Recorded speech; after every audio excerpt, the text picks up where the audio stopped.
Channel 3 Eyewitness News and CT Insider present the U.S. Senate debate. Good evening, everyone, and thank you so much for joining us for this very special primetime U.S. Senate debate. I'm Mark Zinni. Tonight, we welcome incumbent Connecticut Senator Richard Blumenthal and Republican challenger Leora Levy here to the WFSB studios for their only debate this year.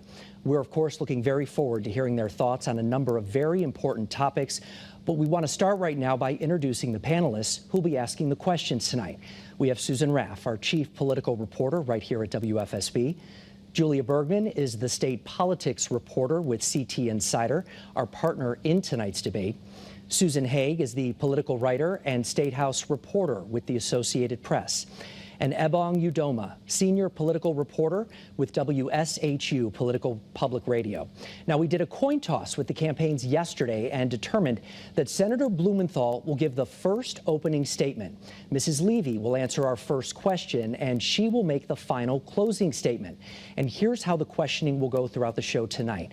We have given each candidate 90 seconds to make an opening statement. Then they'll be asked a question and will have 2 minutes to respond. After that, the opposing candidate will have 1 minute for a rebuttal. Now, as the moderator, I have the ability here to grant another 30 seconds to the original person who was questioned if it's determined a response is warranted. But after that, we will move on to the next question. It is important to note tonight, the campaigns agreed to this format and these rules when they committed to the debate. So let's get started. Senator Blumenthal, you begin tonight with 90 seconds to make your opening statement. Thank you very much, and thank you to our hosts. I am really honored to be here tonight with the stakes so high in this election. As your Attorney General, now as your United States Senator, I have stood up to special interests and fought for you. Now, as the stakes are higher and families confront higher costs and price gouging, reproductive rights, and even our democracy are on the line, I want to continue working for you, lowering costs, cutting taxes, protecting Social Security, and restoring reproductive freedoms. My opponent sees things very differently. She supports Donald Trump. She celebrated the overturning of Roe v. Wade.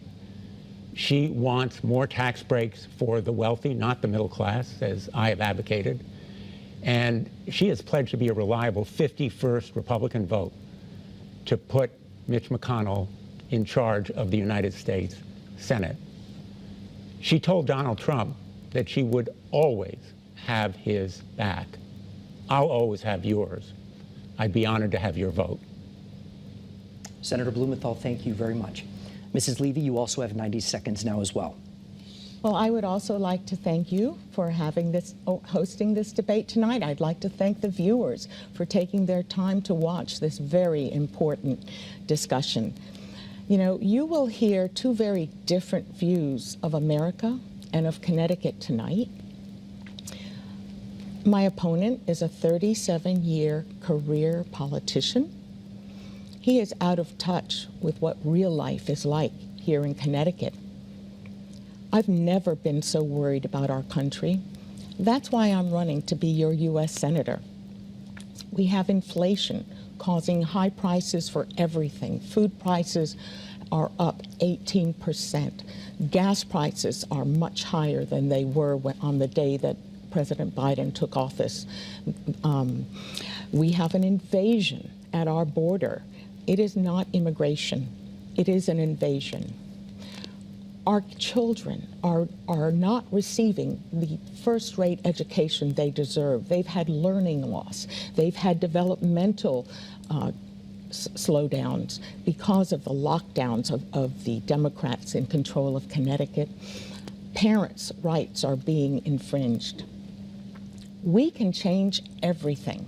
But in order to change, we must change the leadership, and I ask for your vote on November 8th. Mrs. Levy, thank you very much. We appreciate that. Our first question tonight, and again, you get 2 minutes to answer, is from Susan Raff, and it's on inflation. Susan? Good evening. When you talk to most people today, they will tell you that the economy and inflation are very troubling, and that's their #1 issue. And in fact, a Quinnipiac poll out today shows an increasing number of people are very concerned about the economy and feel it's an urgent issue. If you are elected, what would be the 3 specific things that you would do to make things better and ease the pain for people here in Connecticut? Well, you know, as I've traveled the state, I have heard so many stories of the problems caused by inflation. This inflation was deliberately inflicted on us by the Biden policies voted for by my opponent. The trillions of dollars of spending, which Larry Summers, a Democrat economist, warned would cause record high inflation, and that's what we're facing. First thing I would do is to stop the spending. A Republican majority will not fund the 87,000 IRS agents that my opponent voted for in the Biden-Blumenthal Build Inflation Back Better Act. By the way, it will not reduce inflation and it will not affect climate change. We will not fund the slush fund for the Energy Department nor the bank in the EPA. We also must reignite American energy production. This is an intentional energy shortage, which has contributed to the inflation all of us are feeling. We have to make choices. Do we fill our gas tank? Do we feed our children? How are we going to pay for home heating oil if we can get it? There's a shortage of that too. This is an intentional attack on American energy production, which is at the core of the inflation we are experiencing. And America has the largest production reserves of energy in the world, and we produce it more cleanly than anyone else. So by killing our production on day one in office, canceling Keystone Pipeline, canceling leases, ending exploration on U.S. lands and public waters, we have really crushed our energy industry. We have created this shortage, and everybody is paying the price. Mrs. Levy, thank you very much. Thank you. Senator, you have 1 minute to respond. Thank you. Thank you, Susan, for that really critical question. I know from my visits around the state how crushing the higher cost of living has been for so many families. We have some good news today. The federal government, as a result of our urging, is providing $86.4 million in LIHEAP funding to get more families through the winter. But we need to do much more to lower gasoline prices as well as provide more home heating oil. I pushed President Biden to release more strategic petroleum reserve. He did it. Prices came down. My opponent opposed it. I think we need to cut taxes, middle-class taxes, through a renewal of the child tax credit. My opponent opposed it. We need to take additional action on the energy front. Keystone is a distraction. It never would have delivered any product. It was simply to export it abroad. Thank you very much, Senator. We appreciate that. Your 1 minute is up right there. People on my position. All right, we'll give you 30 more seconds. I have never addressed the child tax credit, and I've never opposed it, and I wouldn't oppose it. But I find it odd that my opponent in this Biden-Blumenthal Build Inflation Back Better bill actually raised taxes on middle-class Americans, on small businesses and job creators, on seniors on a fixed income, on their 401ks. You know, he talks about this, but these things that he's talking about are all election year gimmicks. I do have to wrap and you right there. And especially this releasing the oil from the Strategic Petroleum Reserve, which is reckless and Thank you very much, foolish. Mrs. Levy. We appreciate it. We do want to move on to our second question right now for Senator Blumenthal from Julia Bergman. It is on the U.S. economy. Julia.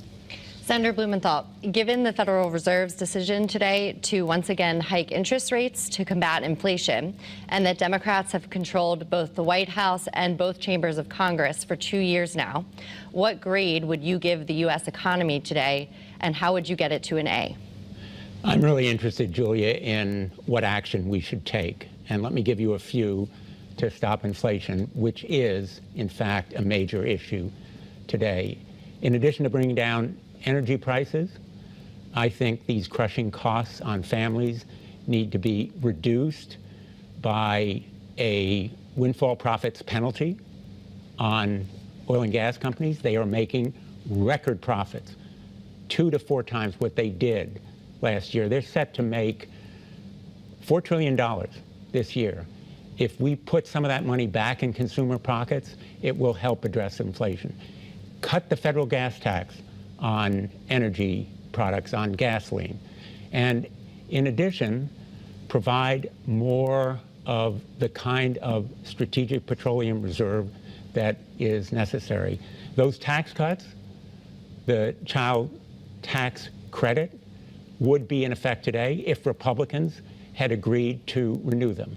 And so I call on Republicans, when we go back, to extend and renew those tax credit. My opponent has supported the Trump tax cuts.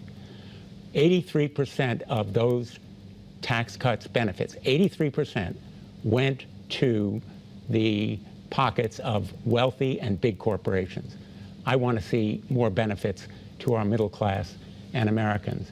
And I believe that there is vast opportunity to do more to help American families and our middle class if we take stronger action against inflation, as we can do readily when the Congress comes back, if Republicans cooperate and if we are in control. If Mitch McConnell takes over, the Republicans are talking about slashing Social Security, slashing Medicare. These kinds of actions will only increase costs for Americans. Thank you very much. I just want to follow up real quick. You just detailed how you wanted to improve the economy. Can we get you to say what grade you would give the U.S. economy today? I think the grade is literally ongoing. I don't think that we can give it a grade midstream, but I do think measures like the CHIPS and Science Act, which brings back the supply chain, lowers cost, I would give the economy a chance to achieve an A, which I think it can do. Mrs. Levy, you have 1 minute to respond. Yes, well, this is really interesting. More election year gimmicks. And when it comes to Social Security and Medicare, I don't know any Republican who wants to cut those programs.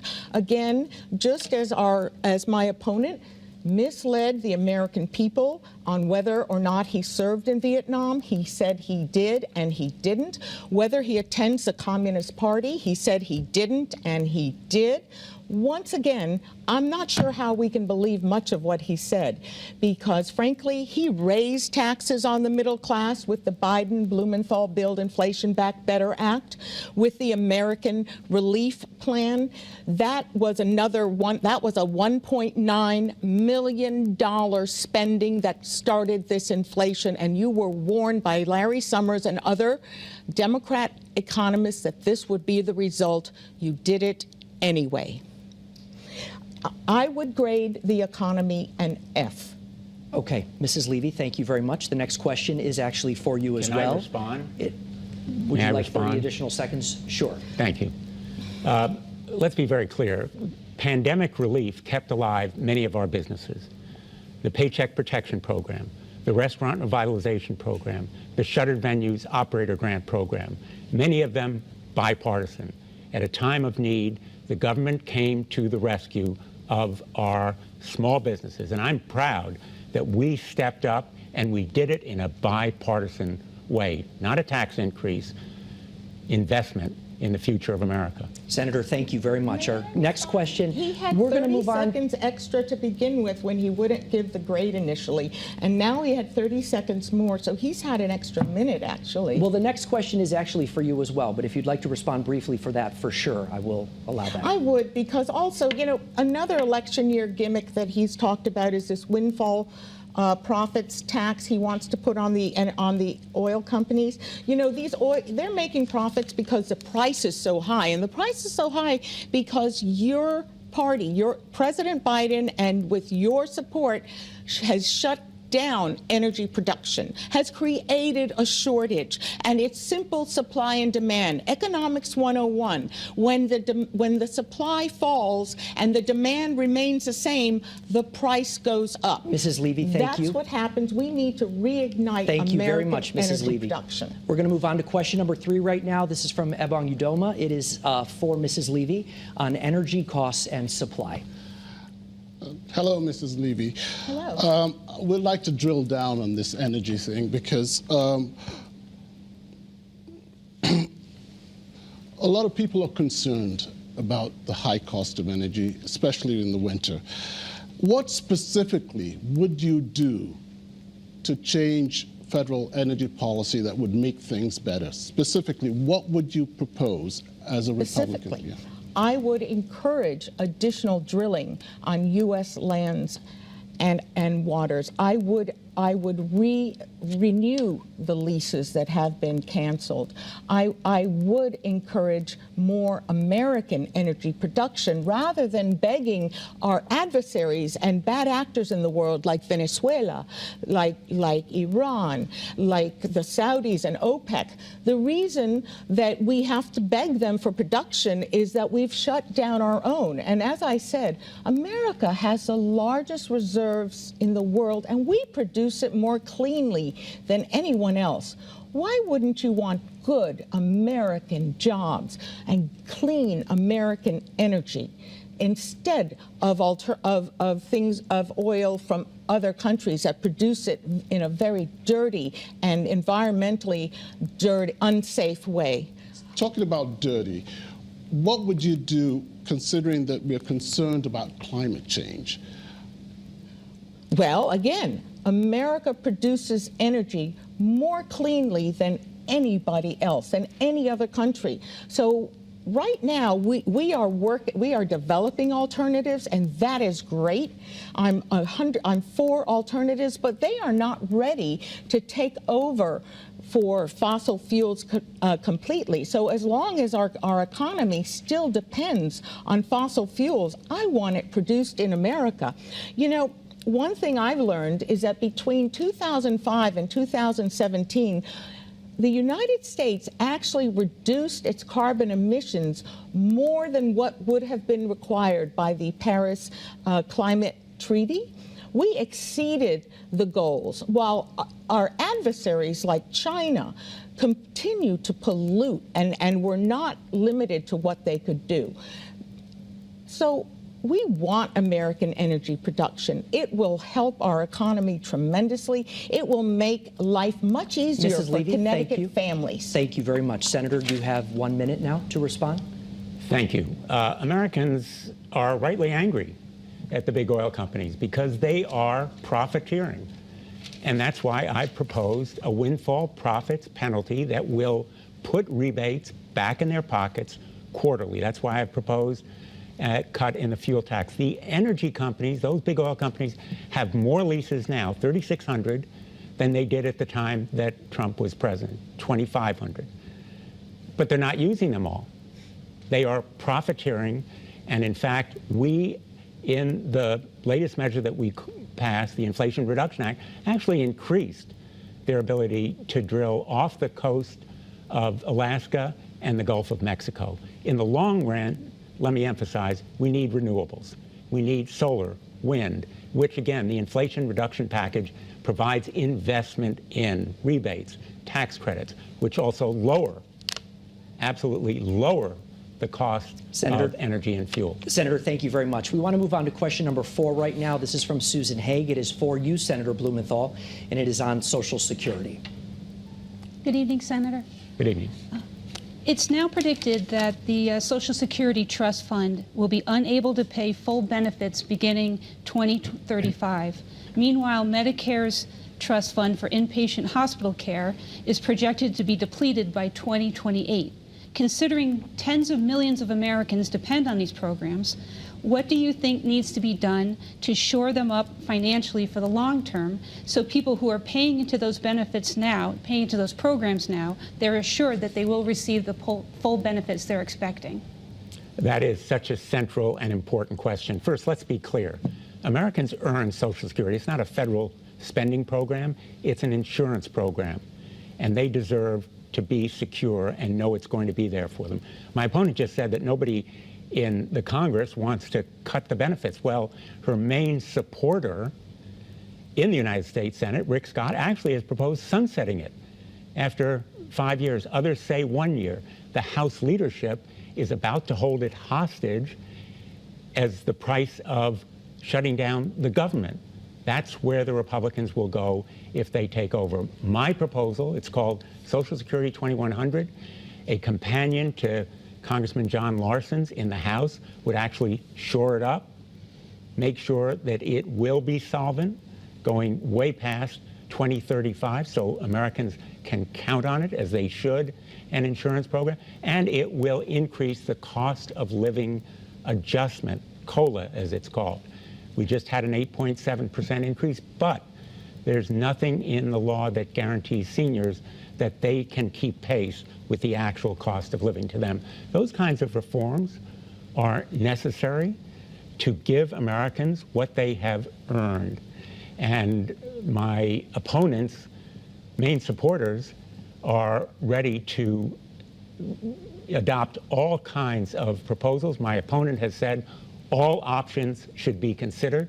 Well, I'll tell you one option I won't consider: cutting benefits for Social Security. That is off the table. It should be for every candidate and every member of the United States Congress. We need to stand up and speak out and fight, as I will do, for a Social Security that is secure for all Americans now going into the future.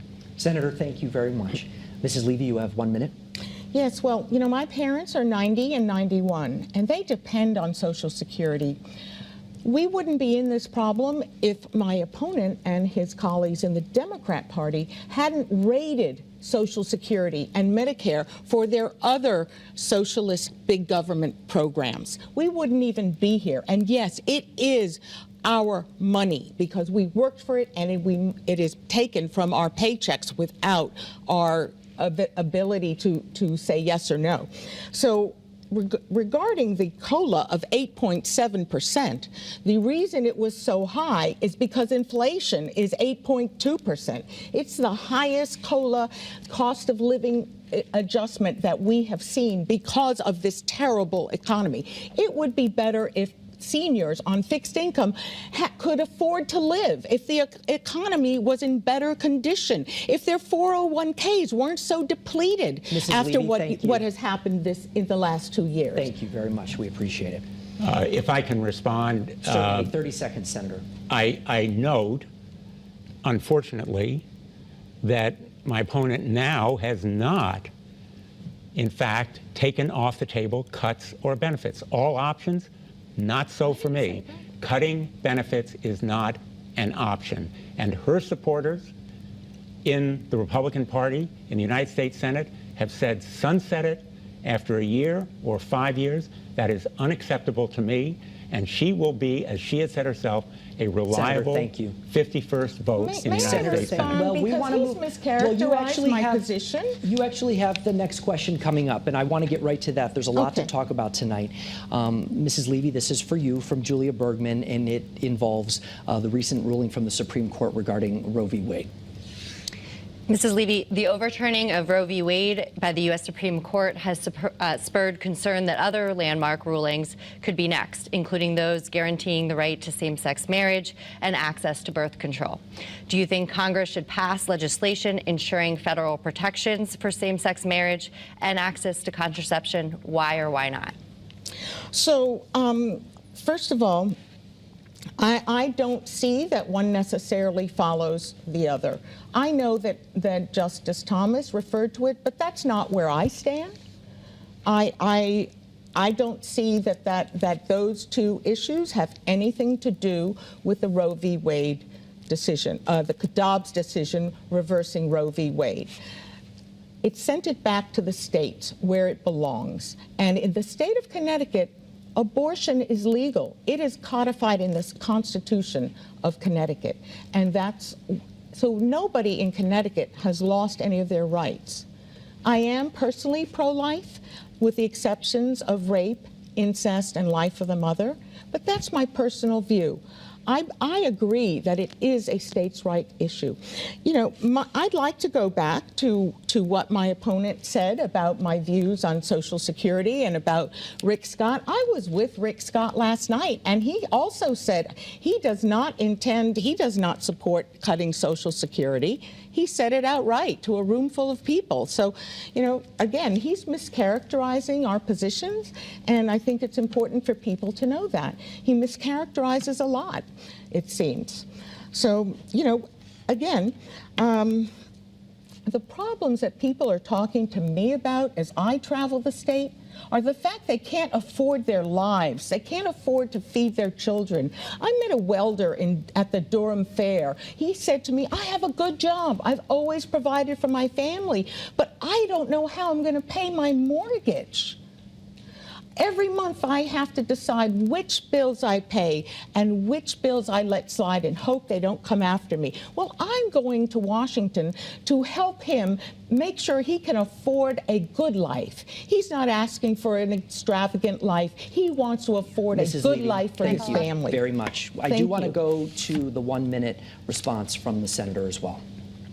On this really important issue, to me, the critical question is, who decides?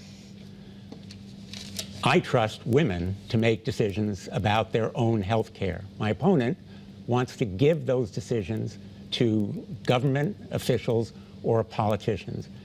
I hear her making these assurances about respect for state law, but I sat on the United States Senate Judiciary Committee and I heard 3 Republican justice nominees say they would respect Roe v. Wade as precedent. And then at the first opportunity, they ripped it apart. So forgive me, but I'm not buying it. The fact is, my opponent celebrated the end of Roe v. Wade to say that it's unconnected to a possible ban on contraception or any other violation of rights of privacy. It's simply disingenuous. That's why Clarence Thomas raised them. Senator, they all depend on the right of privacy. Mrs. Levy. Yes. We ask you both to sit tight for just a moment because we do want to take a quick commercial break, and our Senate debate from Channel 3 will continue right after this.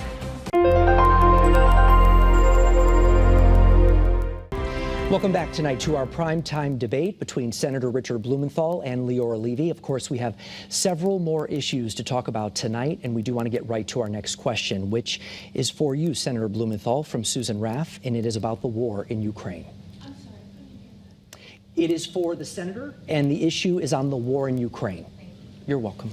Senator Blumenthal, I'd like to focus on the war in Ukraine, which is about freedom and is having a huge impact all over the world.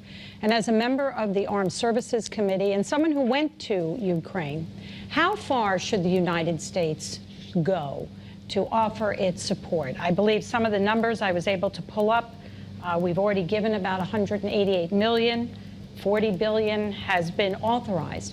Should Ukraine have a blank check? We have a national security stake in the freedom-fighting Ukrainian warriors who are so stalwartly and impressively defending their country against a brutal, genocidal war criminal, Vladimir Putin. In my trip to Ukraine, I visited the mass graves surrounding Kyiv at Bucha and heard stories about women and children dying with their hands tied behind their backs. If we don't stop Putin in Ukraine, he will continue against other NATO countries. So apart from the moral obligation, we also have a national security obligation. I will work for another supplemental package along with my colleague, Senator Graham, and other Republicans. It will be bipartisan before the end of the year. I hope it will be in the tens of billions of dollars because we are at a critical phase in this war. Ukraine needs more of the HIMARS, multiple launch, long-range artillery. It needs more air defense against the rain of terror from the skies that Putin has inflicted on Ukraine, killing innocent civilians. And we should be providing even stronger sanctions. Senator Graham and I have proposed that Russia be designated a state sponsor of terrorism, which would trigger such additional sanctions, and humanitarian assistance should be provided. So I think our military leaders, and I've talked to them about the Ukrainian fight, are very hopeful that the counteroffensive now underway will make progress in the coming months despite the winter, and that we will see Ukraine push back the Russians with our help, because they are a demoralized and debilitated force. Now is the critical time. Senator, thank you very much. Mrs. Levy, you have 1 minute. Well, let's remember how we got here. We have a vacuum, an absence of American leadership. One of the first things President Biden did was to stop the arms shipments committed to Ukraine by the previous administration. Then he oversaw and ordered the disastrous Afghanistan withdrawal, where we evacuated, abandoned our state-of-the-art Air Force Base, Bagram, abandoned American citizens and allies. The world was watching, especially Putin and Xi in China. Then he watched while thousands of Russian troops gathered on the borders of Ukraine and said something off the cuff like a minor incursion would be all right. My opponent didn't say anything about that then. He had no concern. Now, apparently, tactical nuclear weapons are okay, and we're even running public service announcements in New York about what to do. Mrs. Levy, thank you very much. Peace through strength. Building our military we want to move on to our next solution. question right now, which is actually for you, Mrs. Levy. Okay. It is from Susan Hay, and the topic is on the political divide here in our country. On what? The political divide here in our country. Thank you. Good evening, Mrs. Levy. It's fair to say there is a real political divide that's happening in this country right now. Recent polling has found that 7 in 10 Americans believe this country's political system is endangered. However, they seem to disagree on who and what is to blame. Do you believe our democracy is at risk? And if so, what needs to be done before it's too late? Well, one thing that disturbs me terribly is that we seem to have lost the ability to disagree without being disagreeable. You know, we can disagree on policy, but we are Americans, and the violence we have seen lately on both sides of the spectrum, from both sides, whether it's Senator Schumer saying to the Supreme Court justices that they have reaped the whirlwind and they don't know what will hit them, and then an assassin goes to the home of one of our Supreme Court justices, or whether it's the attack we saw last week, terrible attack on Paul Pelosi by someone who's obviously deranged and has mental illness problems, but yet he felt he could do that out of politics. We have to learn to live together, to agree to disagree. You know, Ronald Reagan and Tip O'Neill used to really disagree vehemently, but at the end of the day, they would have a beer together. And, you know, Senator and I, we live in the same town. Our kids went to the same school. We have been in the same rooms together, but, you know, we should be able to disagree on policy without being disagreeable to each other. And when I get to the Senate, I look forward to working with senators on both sides of the aisle because, you know, he tries to characterize me in one way, but he can't because I'm not a politician.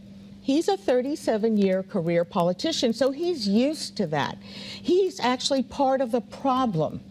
I'm going to Washington because I'm a different kind of person. I'm going to Washington because I've never been so worried about our country. And it's time that we get it back on track and be able to talk to each other again in a civil, respectful way. Thank you very much. Thank you. Thank you. Senator, you have 1 minute. Yes, thank you. Nothing worries me more than the rise of violent extremism in this country. And I am deeply concerned about our divisions. I have sought to bring the country together, at least my colleagues and I, in measures like protecting kids on the internet, bipartisan, aid for veterans who are exposed to burn pits and toxic chemicals, bipartisan, other measures that have been bipartisan, like stopping human trafficking, bipartisan, signed by President Trump. Every day I work on measures that are bipartisan, like the infrastructure program that my opponent says is wasteful spending and launches a partisan attack against. My opponent has called the January 6th attack on the Capitol legitimate political discourse. Legitimate political discourse. She sided with the attackers, not with the police. Senator. And let me tell you, Thank you, that Senator, does very not much. encourage Thank the you, country Senator. coming together. I appreciate your time right there. Our next question is for you, Senator Blumenthal. It is from Ebong, and it is on the issue with police officers across the country as well as here in Connecticut. Senator Blumenthal, for many Connecticut police departments, recruiting and retaining officers has become difficult as the applicant pool has shrunk and young cops are going to other agencies. Our major cities, Bridgeport, for example, is short 128 officers. Democratic society runs under law and order. Police are concerned about so many weapons and assault weapons, ghost guns out there. What can we do to turn this around? Ebong, I met recently with police chiefs from across the state of Connecticut, and I'm deeply concerned about recruitment. You know, people are rightly concerned about the safety in their communities. I hear it from them, and we should be supporting our police, giving them the kind of respect they deserve. I served as the state's chief federal prosecutor for 4.5 years, and then as Attorney General for 20 years. I work closely with them, and I have brought back to the state of Connecticut $45 million for funding, training, as well as equipment and more police. I supported a bipartisan measure to provide and fund 100,000 police across the country. I supported a bipartisan measure to penalize any city or town that defunded the police. I think we should be providing more funding. We have to hold the police accountable, but we also must give them the support that they need and deserve. And I know from my experience prosecuting that police want accountability for the small numbers. It's a fraction, a tiny, minuscule number, like the ones in Minnesota who killed George Floyd, to hold them accountable. But we need to support our police, and that is why I have taken action in the Congress as chairman of the Subcommittee on the Constitution to achieve more gun violence prevention, because very often the police themselves are targets of assault weapons. That is how the 2 police officers in Bristol were killed, with an AR-15 type weapon. And we can do more with common sense gun safety to make our police and Senator, our communities thank safer. you. Mrs. Levy, you have 1 minute. Yeah, so I'm very proud that I was endorsed by the State Fraternal Order of Police, because they know that I will always have their backs. And it's interesting to hear my opponent talk about another election year policy that he suddenly embraced, because actually in 2020 he attended a Defund the Police rally and called for reimagining the police. I'm not sure what that means to him, but that certainly doesn't sound like he supports the police to me. And I was at the funeral for our 2 cops in Bristol. It was gut-wrenching, frankly, to watch their young wives and to listen to the eulogies. And, you know, my opponent supported the passing here in the state of the police accountability law that created a shortage of police, because they defunded the police, removed their qualified immunity, and created revolving door justice. There's a Mrs. general Levy, climate, an anti-police climate now, Thank you for and your, my opponent we do have another supported question that. for you coming up next. Let me actually. just correct the record, if I I can give may. you 30 I have seconds for never, sure, Senator. ever supported defunding the police. That's just You plain didn't wrong. speak out about it. You were there. I actually have spoken out You about called it at for a number of reimagining them. those rallies, specifically saying we should not defund the police. I've done it on the floor of the Senate. I've done it in the Constitutional Subcommittee. To say that I have favored defunding the police is unfortunately, In June of just plain 2020, wrong. you were in Hartford at All that right. Defund the Police Thank rally. you both very much. Mrs. Levy, we are going to have another question for you right now. And this Great. is from my colleague, Susan Raff, and it is about the former president. Mrs. Levy, you've been endorsed by Donald Trump. And when we spoke recently, you had mentioned that you traveled to his home in Florida for a fundraiser, and he's helped you raise money for your campaign against Senator Blumenthal. And my question is, why do you align yourself with Donald Trump in a state like Connecticut when most voters don't support the former president? A Quinnipiac poll found about 62% had an unfavorable rating of him. At a 2016 primary, you felt differently about Donald Trump. You supported him. And in 2012, your position on reproductive rights was a bit different as well. You were pro-choice. I would like you to comment on that. And conversely, I would like to ask Senator Blumenthal if you feel President Biden is the right leader and choice for Democrats, especially when some of those same polls find that people don't have a lot of faith in the president and approve of the job that he's doing. Mrs. Levy, you have 2 minutes. So is the question for me or for my opponent? It's for you, 2 minutes. Okay, I'd like the time back. I had to clarify because it's... Absolutely. We'll Thank take you care of that very right now much. for sure. So, you know, I'm a uniter. I've been endorsed by a lot of people in our party, from the former president to Nikki Haley to Rob Portman to, Rick Grinnell. I have a lot of endorsements, and I'm proud of that because I am a uniter. I'm Leora Levy. I am on the ballot. And I am running against someone who had over $8 million in his campaign funds. I had to raise a lot of money, and it was very helpful to me. I was very happy to take the endorsements from many people in my party. I just wonder if my opponent endorses the only person who has said he will be a candidate, and that is President Biden, because he has said he's running. There's nobody else running right now in either party except President Biden. So it's really his name that's on the ballot this year as well, because he is responsible for every single policy that is making life difficult for Connecticut families. Whether it's the invasion at the border that's bringing fentanyl into our state. 8 babies have died in Connecticut from fentanyl poisoning. Teenagers have died. Young Americans have died. I was with the mother of a 29-year-old who thought he was taking something else and was poisoned by fentanyl.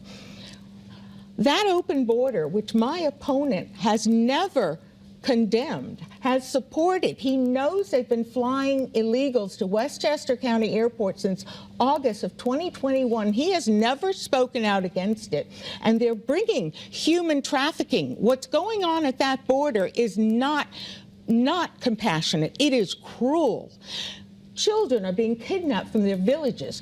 They are indentured for the rest of their lives to Mrs. pay Levy, back the cartels. Thank you This very is much. a terrible situation. That is your 2 minutes right there. Susan actually asked 2 questions in one there. So Senator Blumenthal, we want to give you 2 minutes to respond to her question Before about... we move on, can you clarify what made you change your opinion about President Trump and your stance on reproductive rights?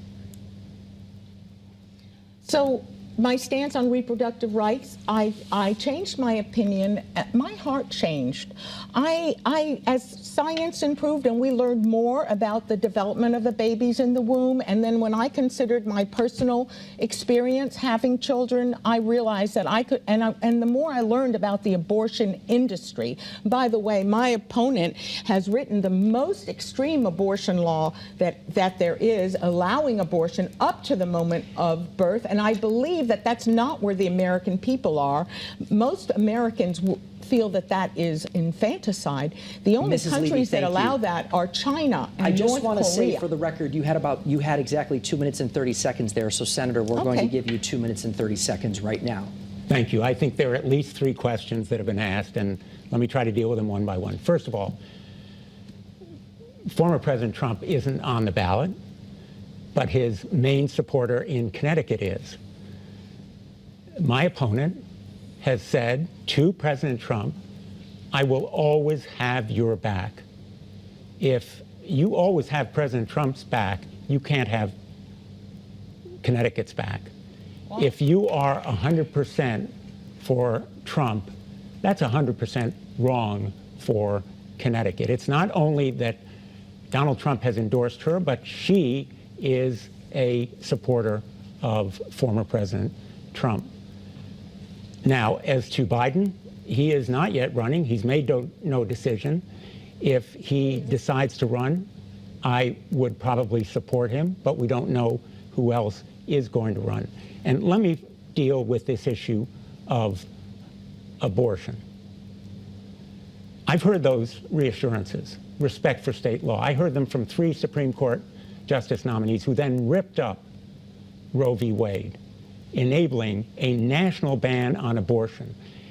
If my opponent is elected, she is, by her own statement, a reliable 51st vote for Mitch McConnell, who will lead a national ban on abortion, as he has said he would, who will stack our courts with anti-choice justices. She has said she celebrates the overturning of Roe v. Wade. I am the only person on this platform who will fight to restore a woman's right to make personal health care decisions affecting her body.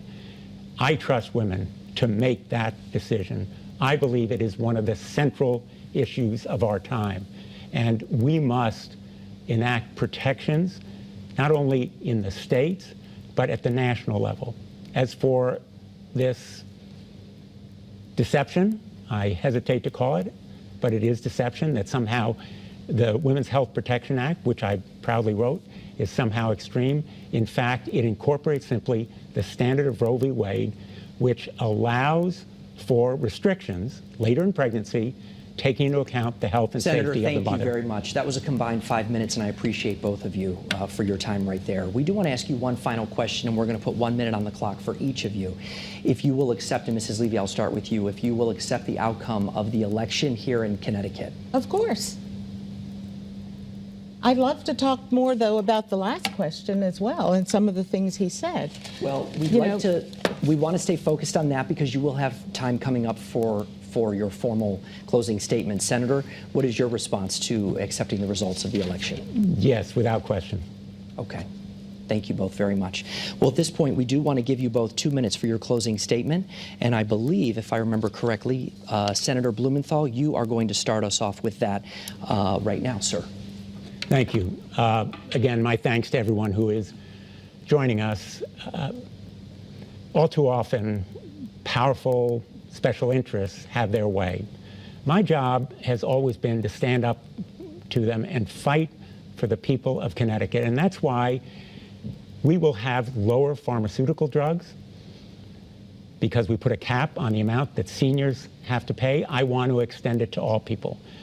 I pushed for release of Strategic Petroleum Reserve. Prices went down. I think we need to do more, like a windfall profits rebate. We need to encourage more drilling in the short term, but in the long term, rely on renewables. And that's why I've supported those measures that will put pressure on the oil companies to provide more supply, and on Saudi Arabia. Cut arms to Saudi Arabia if they continue to cut supplies. We can bring down the cost of gasoline and other essential commodities. There are 3.5 million veterans right now who have protection, care, and benefits against the toxic effects of the burn pits and other sources. There are 500,000 people who had tax cuts until the Republicans refused to renew the child tax credit.